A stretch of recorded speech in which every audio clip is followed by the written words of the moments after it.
Hello, everyone. My name is Cal Sahota. I'm the VP of Possibilities with the HeroX team. We're excited to have two amazing thought leaders in the crowdsourcing space with us. Let's get started with some introductions. I can certainly get us kicked off. My name is, as I mentioned, Cal Sahota.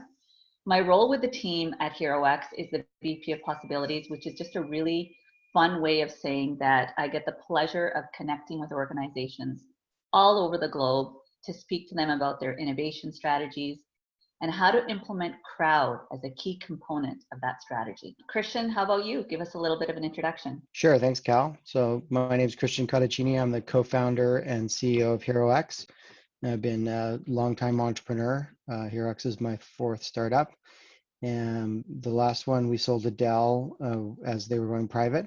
And I had a chance to take some time off, go on a sabbatical. Along the way, I met Peter Diamandis, the founder of the XPRIZE Foundation. To make a long story short, we started collaborating on different ideas and centered on the idea of taking the XPRIZE model, which has been doing some amazing things, tackling the world's grand challenges, and creating a platform that lets anybody leverage the power of the crowd for big problems and small problems.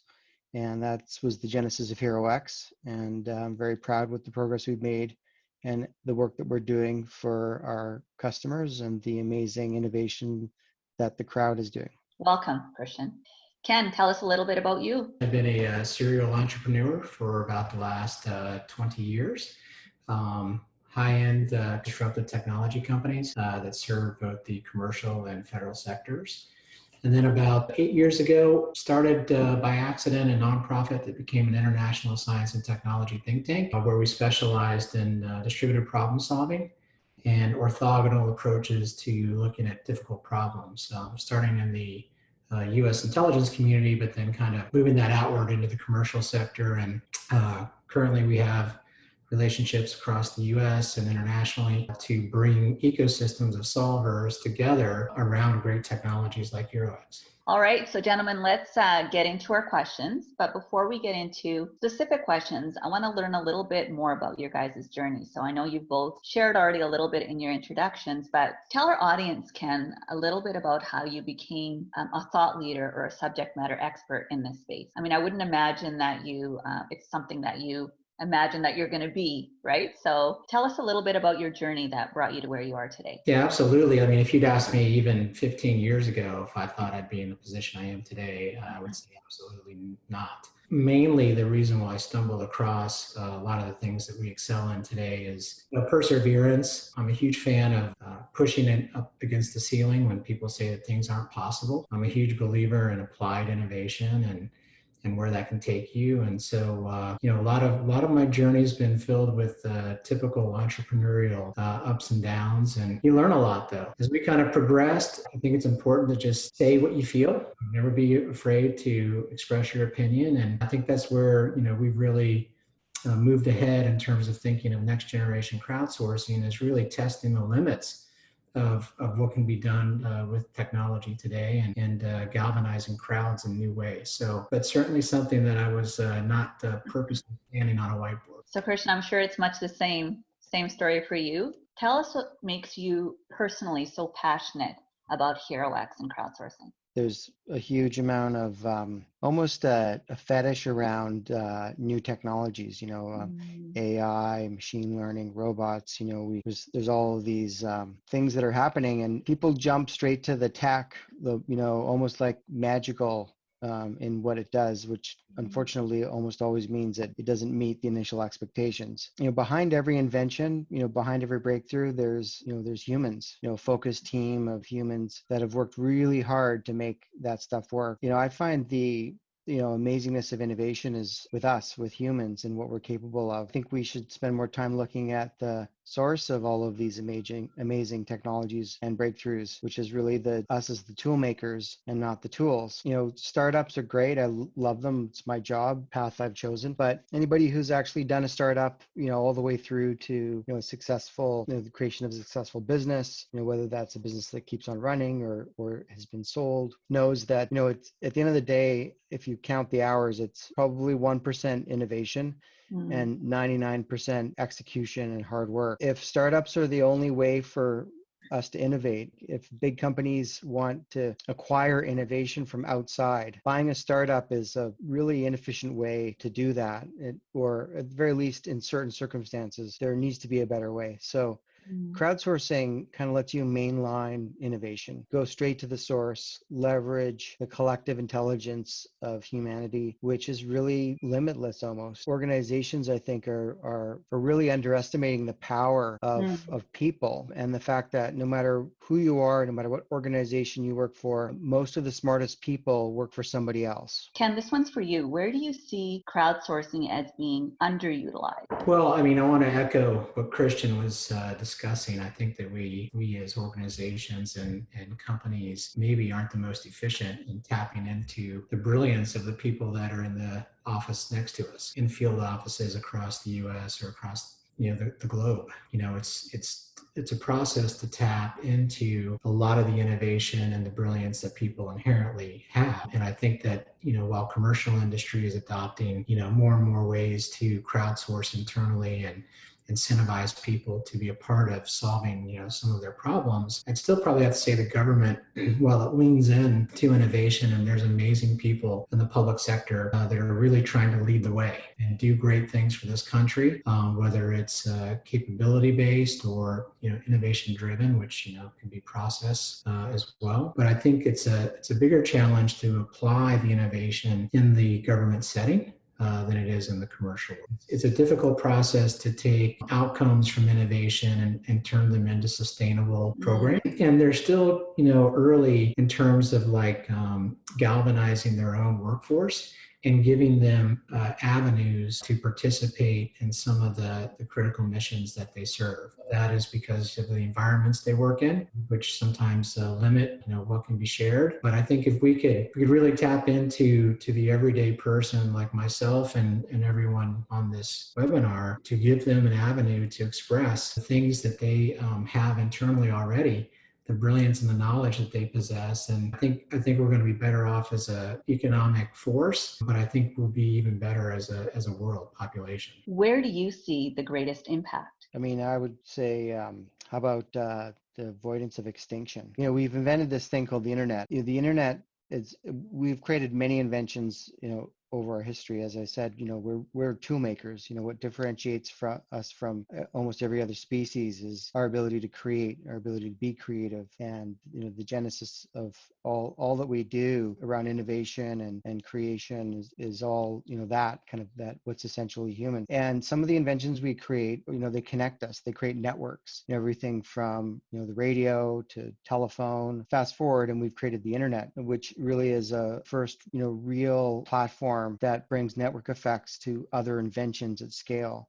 So now almost every invention that we create, has a network effect, or we can connect it to the network and give it a network effect. What that means is that our inventions are diffusing far faster. Network effects accelerate the impact of an invention, both positive and negative. We live in a marketplace, in a world where the rate of innovation is far faster. It's really exponential compared to what things were like before the internet. You just look around, you can see it. Our ability to create things is, going by this huge accelerated cycle. Every technology has both intended and unintended consequences. Global warming is an unintended consequence of fossil fuels. So how are we going to solve all of these problems? I think it's pretty obvious to most people that the old way of solving problems, which worked well in the linear kind of analog world, governments, traditional institutions, regulations, they're not keeping up. As soon as we get one thing solved, we've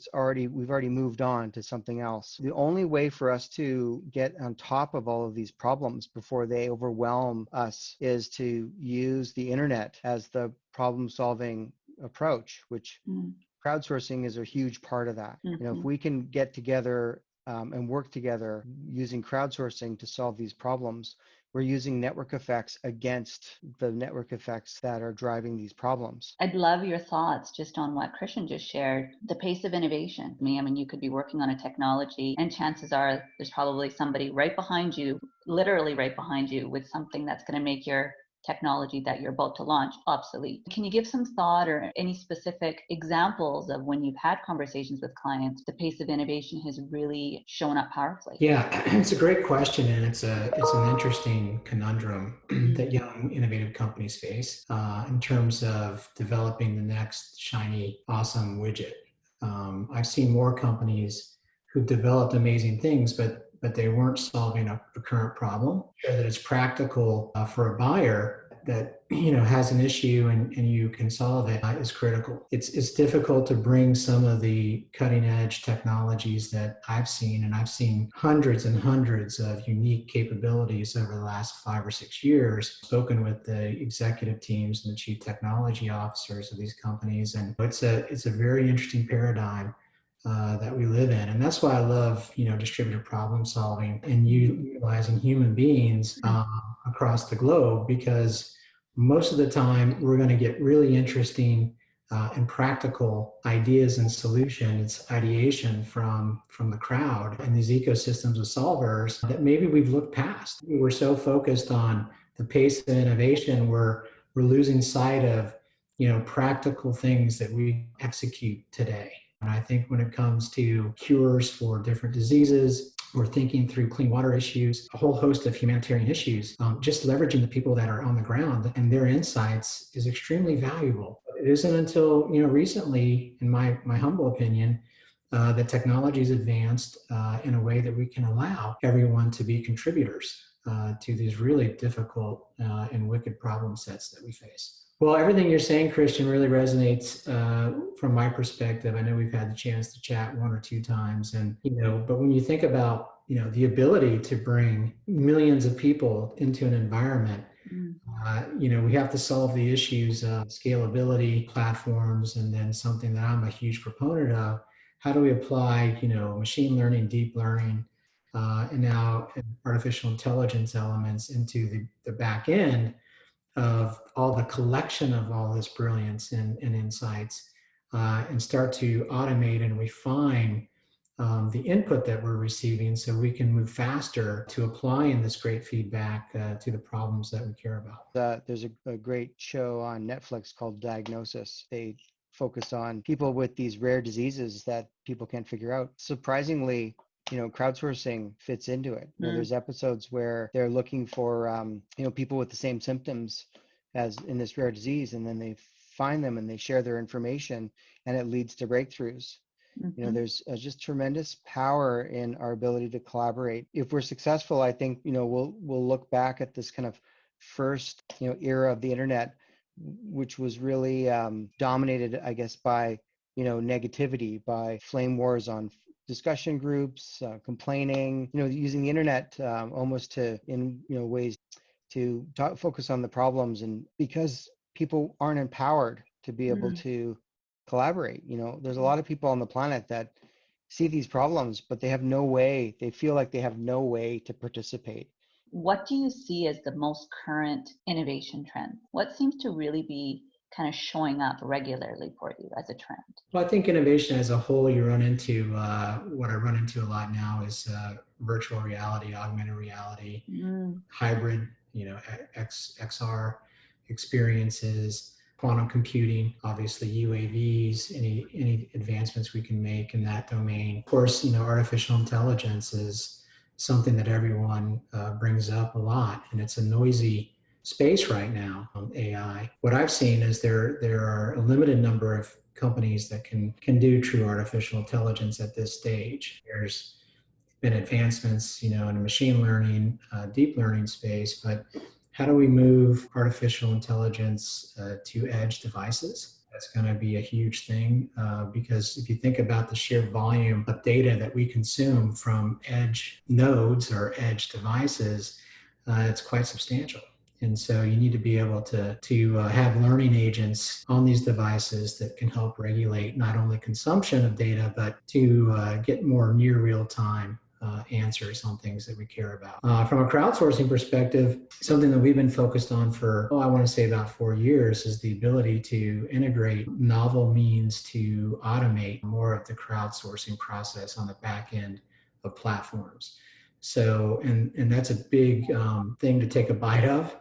because, when you think about crowdsourcing, it's a interesting blend of dissecting or deconstructing the right question that you want to provide to the crowd, so you get the right type of feedback and displayed in a way that's consumable and digestible for the crowd itself. To micro incentives, I inherently believe that all of us want to help others and make a difference. What we've learned through the way is you still have to align these micro incentives with self-interest. While people want to help, they also want to understand what does it mean to them, even if it's just a good continual feedback loop. That may be all that someone needs. But we've, asking hundreds and hundreds of people about the ability to provide their insights and brilliance, we've had uniform adoption of people saying, yes, absolutely, just tell me how. So to Christian's point, giving them the right tools to participate is huge.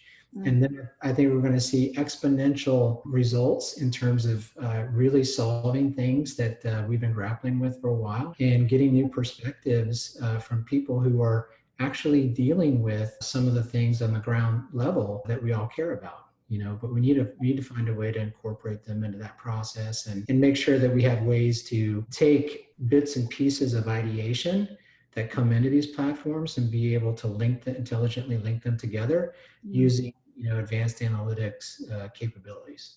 Where do you see the greatest level of resistance? Organizations are already being stressed out by the rate of change in the market, what they're dealing with. I think specific to innovation, or one of the kind of essential competencies of any organization that kind of grows and scales and is successful is the ability to manage risk and avoid any big mistakes, any errors that impact customers, that impact financial performance and things like that. So it's inevitable that organizations basically develop an immune system against foreign, unproven, unknown things. And that immune system will attack innovations when they're first kind of being developed. Peter has a great quote, which is, the day before something's a breakthrough, it's a crazy idea. And I think we can all think through examples of innovations that at first were mocked or resisted or fought, and then only became self-evident as they succeeded. Elon Musk was a convenient example, but he was an outsider of the car business and created the Tesla.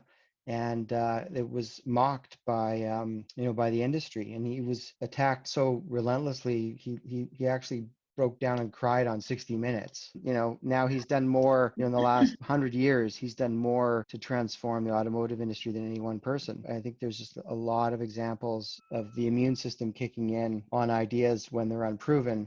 But if you kill these crazy ideas, you kill innovation. You also kill bad ideas, by the way. For every one amazing innovation, there's going to be many, many failures. It's kind of inherent to innovation, that you can't innovate without failure. What we help organizations do is plug in the crazy innovation capabilities of the crowd and be able to allow the crazy ideas to flourish and develop, allow that innovation to occur, and then bring the proven ones and foster them and develop them internally, so that the organization can continue functioning. Because without that immune system, it would be very difficult to function as a successful organization. In that model, we have a methodology called co-innovation, which is to help organizations do that. I don't know of how an organization that's dealing with change in the marketplace is going to be able to keep up without leveraging network effects on itself. So I really think that crowdsourcing in one form or another is an inevitable tool for most organizations. How close do you see crowdsourcing to that tipping point? I think we're at the tipping point right now. If you read a lot of articles that are out and about on the internet, people are really adopting the fact that we can truly create new paradigms using platforms like HeroX and others that are doing very unique things and allow individuals the ability to be participatory. I think inevitably we still deal with the issue of ROI. There aren't many organizations that have huge, for lack of a better term, sandbox type budgets where people can just innovate and iterate together without maybe some income statement impactation. And so there are ways to transition, the ideation that is collected into things that are very practical and that can actually impact the business units. But you need a translator to help these organizations figure out what that looks like sometimes.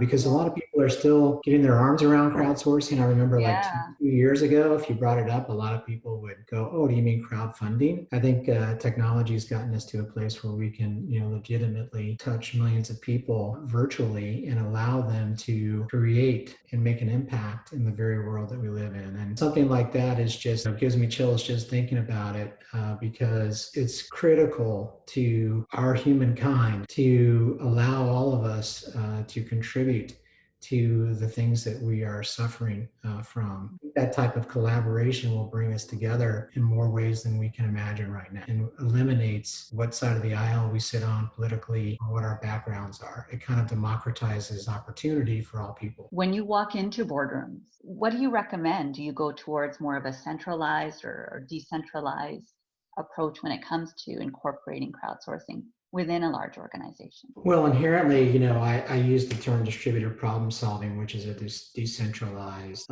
reaching. In boardrooms and corporations, I think you've got to find the right mix between defining what innovation means. That word means a lot of things to a lot of people. So you really need to narrow down, what does it mean to that organization, or what does it mean to their technology roadmap or the things that they're trying to achieve. And then once you have that kind of locked in, then it's a conversation about culture. So many organizations hire outside experts to come in and address some things that they're grappling with. I think more companies would be surprised than not at what they have in-house if they could find a mechanism to harness their employees' brilliance in a way that can be applied. People want to help, even the companies they work for. In my travels as an executive, one of the biggest frustrations I've heard more than any other one is the fact that many people feel like there's no way for them to be contribute, I guess, to the benefit of the organization. They feel like they're just kind of pigeonholed into a certain role. Ideas, maybe they're afraid to share them, but they want to. They want to roll up their sleeves and help the company and their coworkers. I think that's blending those two things together so you can see an ROI perspective with the culture and actually defining what innovation means to an organization is probably the pathway I would take to start gaining adoption inside some of the companies. What are your thoughts on the impact of crowdsourcing internally within your team? And what have you seen as an example and some of the results? Allowing everybody to participate in problem solving and using technology, we have these networks allow us to connect. We don't need the command and control, the hierarchical command and control to, give us direction anywhere near as we used to. So it's really about, just leveraging network effects. Have an organization that's develops kind of a good, method of understanding innovation and the creating kind of an innovation process, if you will, a life cycle. There are certain problems that are really ideal to solve within an organization. A lot of continual improvement work, a lot of optimization, a lot of waste, removing waste from corporate processes, rapidly responding to a client need. There's a lot of common use cases that are probably best suited doing internal to an organization. The risk on the kind of the more tech and breakthrough innovation side of things is the echo chamber effect. Tremendously bad ideas can form inside an organization in secret. There's lots of examples of spectacular missteps in the marketplace by companies who innovated secretly and then released the product in the market. I think there's also an argument to say that there's a form of innovation that's best to do collaboratively by bringing in a crowdsourcing approach internal to the company, plugged into open innovation and allowing team members, employees who are team members, maybe team leaders, to work with people that they've recruited using kind of structured crowdsourcing to make that model work. So that's something that we've really been working with a lot of companies to do. We had an example of a client that, wanted to kind of test the waters with crowdsourcing, and it was a large financial services brand. They ran an internal crowdsourcing challenge. And the most powerful part of the story that really showed up for me was one of the winners actually gave their money away because what they wanted what they got out of it more than the monetary was they loved that their organization wanted to hear what they had to say. They wanted to be heard. And I think there's such a strength and a power to that. And Ken, you've touched on this already as well, is, people want to contribute, but, it's how do you find that avenue to be able to make that happen? And having powerful vehicles like platforms to be able to really democratize that process is really critical, right? And again, I think one of you has already spoken to this as well. I feel so aligned in this conversation. It's you're leveling the playing field. If you wanted to contribute an idea to NASA and you showed up to their front door, they'd say, that's great, Cal, but did you graduate from MIT, Harvard? You clearly don't meet the height restriction for an astronaut, so, I'm sorry, you don't qualify. Whereas if they were to contribute to NASA, who, by the way, has been crowdsourcing for over a decade successfully, you can contribute. So you can say that you worked with NASA, really, because you contributed your idea. It doesn't matter what color, creed, religion, financial stability, whether you've got to go to school, whether you don't even own a pair of shoes and you live in a third world country. If you have connectivity, platforms that democratize this allow you the opportunity to contribute and actually impact the world. And that's something that, from my perspective, is one of the biggest impacts and powers of crowdsourcing. So, gentlemen, we're going to get into our final question, but before we do, just a friendly reminder for our audience. So please ensure you drop in any questions that are showing up for you in the chat, and we'll address them shortly. I know Liz has already messaged in the chat reminding you guys. And I think, Ken, you've already spoken to this already a little bit, but in business, it tends to come down to money. So what advice would you give organizations who are implementing a crowdsourcing strategy, specifically on what metrics they should put in place to ensure that they're either meeting or exceeding their goals? And again, you've talked about ROI a few times, so ultimately it's about ROI. How would you actually measure that? Yeah, that's the biggest issue that we face in this field. Honestly, is what are the metrics? And I think I would start small with quick wins and quick victories that where an organization, including all of its employees, can see the outcome of a successful crowdsourcing exercise. What I mean by that is giving them very concrete, tangible things to create thinking around. And then once the organization has, picked a few suggestions that they thought would be impactful, to assign a team to implement that into the organization and see real outcomes on how it could impact the bottom line or how it improves customer service, whatever the use case is. I think that's the only way we can start to see true outcomes that will keep corporations investing in this and making it sustainable. But everything you said regarding democratizing innovation for all is exactly right. And it's the primary reason why I'm so passionate about this space, because it truly does provide a pathway for hope, pathway to uplift people who may be struggling in a variety of ways. But that sense of pride and that sense of accomplishment you can get by having the mechanism to be participatory. There's a lot there that can be unpacked from a human perspective. And so, I'm really excited to see where crowdsourcing is going to take us, how it can be leveraged for a lot of good in this world.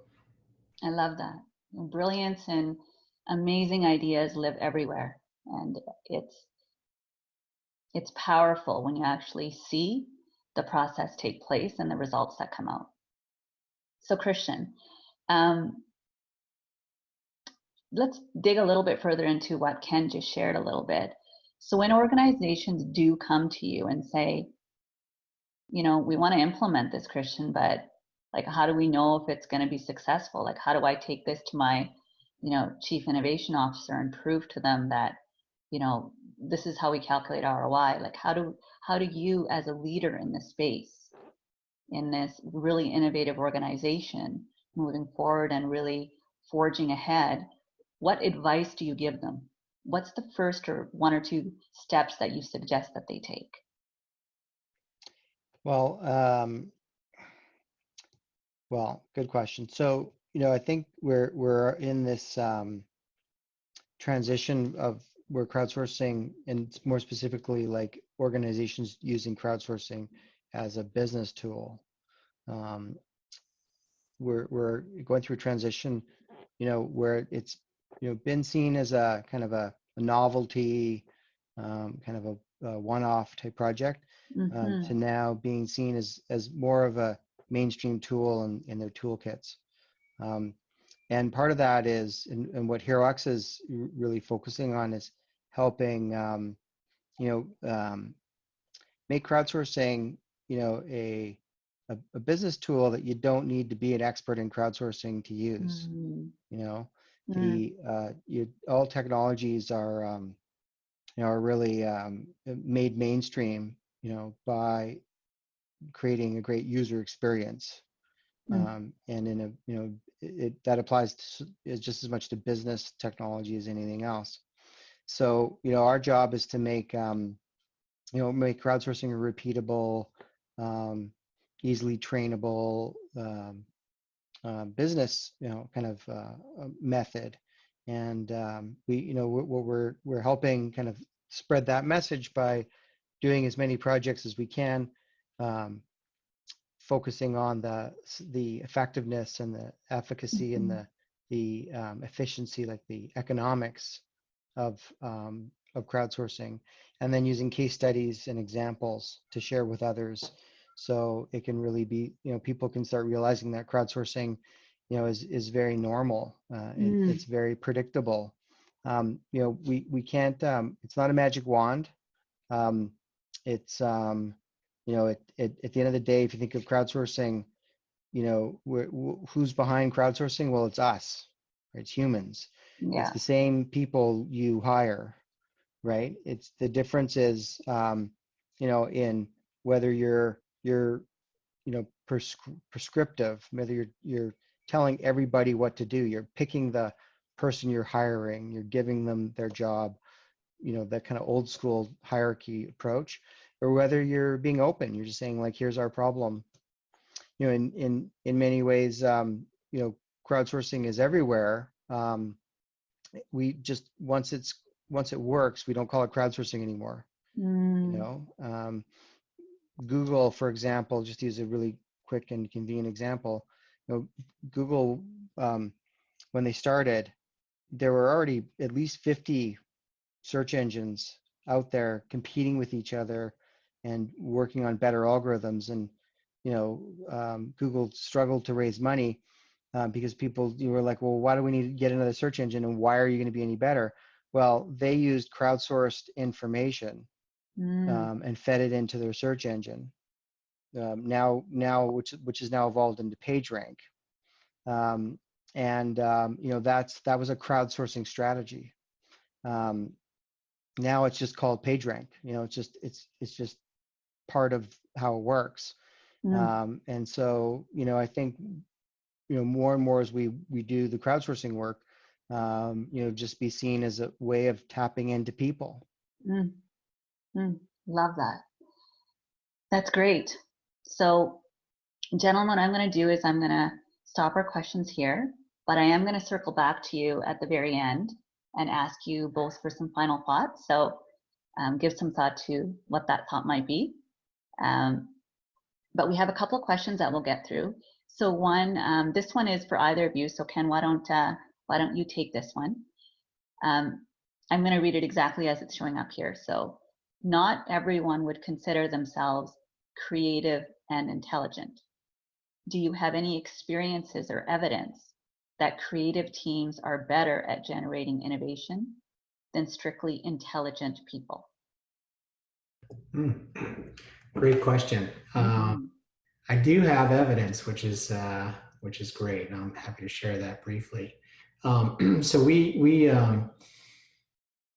extended crowdsourcing down to the K through 12 level, and pioneered a few things in the Commonwealth of Virginia.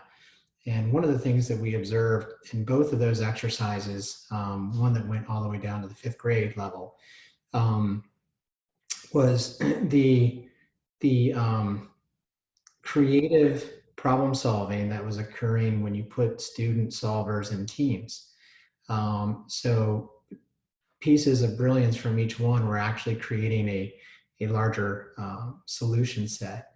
And what was fascinating for us was a lot of the things that they were creating, most advanced thinkers would overlook, yet it solved the problem exactly. And so we had a 5th grade team come up with a whole new way of organizing approved applications that can be viewed by students across 5th, 6th, 7th, 8th grade, which to many might seem like a very simple thing, but no one had thought of doing it, and the outcome from that was quite significant. Another great example is we put teams together of high school students, allowed them to collaborate in unique ways. And they actually came up with some solutions that some of our leaders in our national security apparatus had not thought of before. And so these were just, students who were passionate and that were able to kind of feed off of each other creatively, just by bringing different pieces and parts of experience and their and who they are inherently to create something much bigger than they might be able to do themselves. Awesome. I love it, especially when you're able to tie it into an actual example. It takes what we're chatting about out of the conceptual and makes it more real. So thank you for sharing that. Sure. Christian, is for you. How does someone find the crowd, in quotes, or those who are working on creative, innovative solutions? So